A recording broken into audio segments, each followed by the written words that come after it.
The internet loves Marianne Williamson. She's the most popular presidential candidate on TikTok, garnering over tens of millions of views and 500,000 followers. As a former spiritual guru to Oprah, Williamson has always viewed social media as her strength. When she launched her presidential campaign last time for the 2020 cycle, she had 2.6 million followers on Twitter, more than what most presidential candidates had in the field at the time they announced. With nearly half of Democratic voters not wanting Joe Biden to seek re-election, there is a strong case to be made that there should be a serious primary challenge against the incumbent president. And based on this premise, many online pundits believe that the institutional left should be backing Marianne Williamson. Crystal Ball of the show Breaking Point said that leftists not supporting Williamson's candidacy needs to grow up. Twitch streamers like Vosh have endorsed Williamson, and so has Crystal Ball's husband Kyle Kulinski of the show Secular Talk. Current Affairs' Nathan J. Robinson also agrees and says we should keep an open mind to Williamson's candidacy. And yet, as I write this in July 2023, Marianne Williamson's campaign is in severe crisis. She is in serious debt, raising less than $1 million according to her last quarterly disclosure. To put that figure into context, in the smallest state of Rhode Island, Dan McKee raised over $1 million to win the governorship last year. Or compare Williamson's finances with those of John Hickenlooper, the most forgotten presidential candidate in the 2020 cycle. Hickenlooper had to drop out of the primary in August 2019 because he raised only $2 million. Williamson having less than $1 million in the bank is a disaster for a nationwide campaign. In addition to this, Williamson's campaign has already had a high turnover rate with a number of staffers coming in and out in just a matter of weeks. Her national field director, Jeremy Elwood, was fired because he confronted Williamson about the lack of ballot access in all 50 states. Williamson apparently called ballot access mythical stuff, and Elwood said that she's not really running for president, but using the opportunity to promote a book. So what's going on here? Why is Williamson catching social media clicks but is failing to run a serious presidential campaign? Hear me out. Maybe, just maybe, the internet is not real life. Being popular online doesn't mean you are popular in the real world. It might seem like common sense, but it is a fact that doesn't register with many folks of what I call the terminally online left. Whether it is popular internet figures like Crystal Ball, Kyle Kulinski, Cenk Uygur, or Jimmy Dore, the analysis of American politics that these people offer is based on their engagements on YouTube or social media. Once you start living on the internet and don't organize outside of your computer, you start to think that likes and retweets are more productive than canvassing and phone banking. You start to think that being popular online must mean you are also popular in real life. But in politics, especially in electoral politics, social media presence rarely matters. Take, for instance, the Young Turks' Cenk Uygur, who likes to brag about how he has the world's largest online news show. And yes, what Cenk created with the Young Turks is impressive, with millions of subscribers. But when Cenk announced in 2020 that he was going to run for Congress, he thought his presence online would translate into votes. It didn't. In the primary for the California 25th Congressional District, Cenk Uygur won just 6% of the vote. He was just behind a candidate named Stephen Knight, who has just 182 followers on Twitter. Or take another disciple of the Young Turks, Nomiki Konst.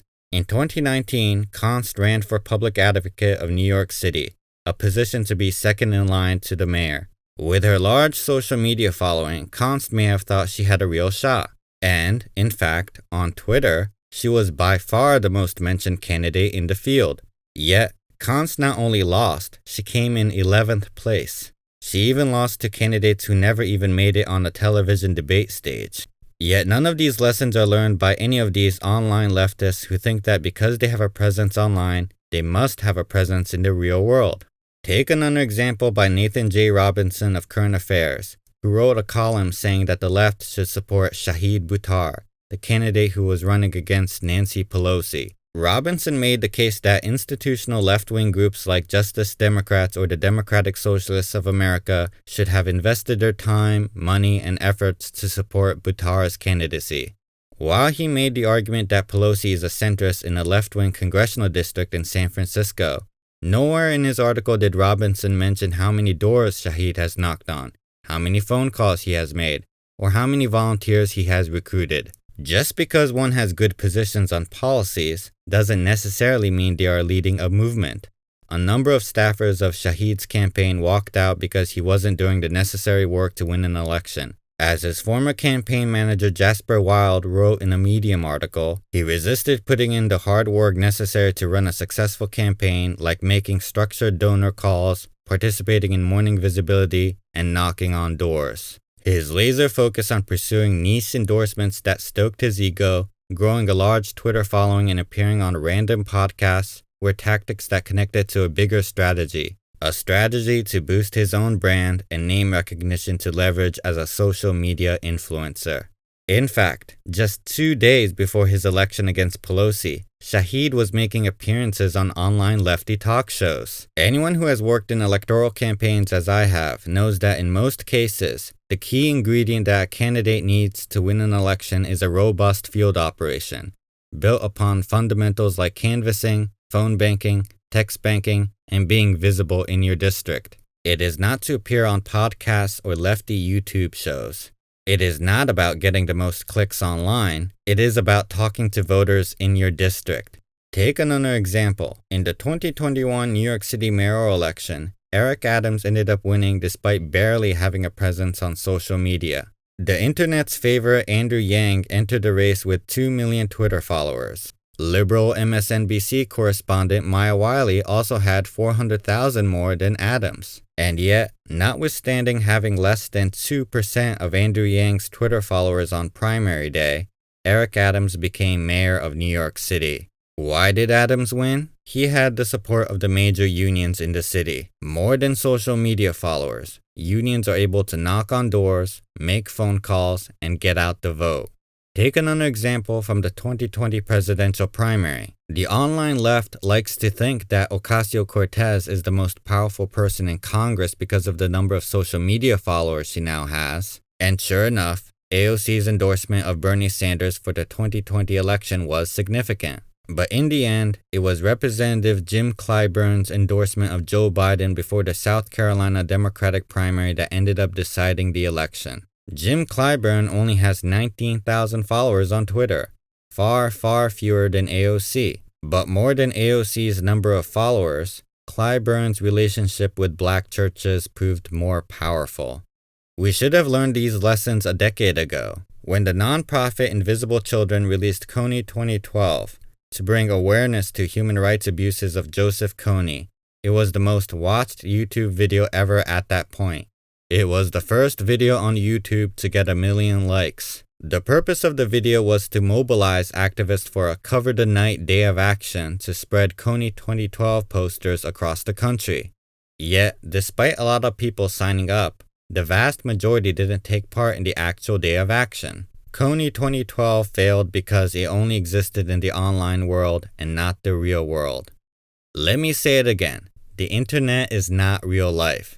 If you want to get involved in left-wing causes, you have to do the real work that's outside of your computer. You need to join clubs, knock on doors, make phone calls, do the hard work, and reach out to people who are not terminally online.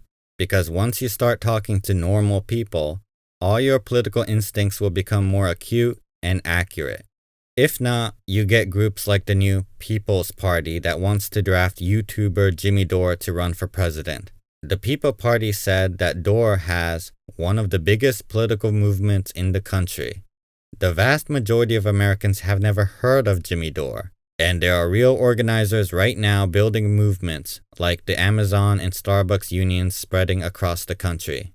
It takes a lot of audacity for the People's Party to say such nonsense, or just a lot of delusion resulting from being terminally online.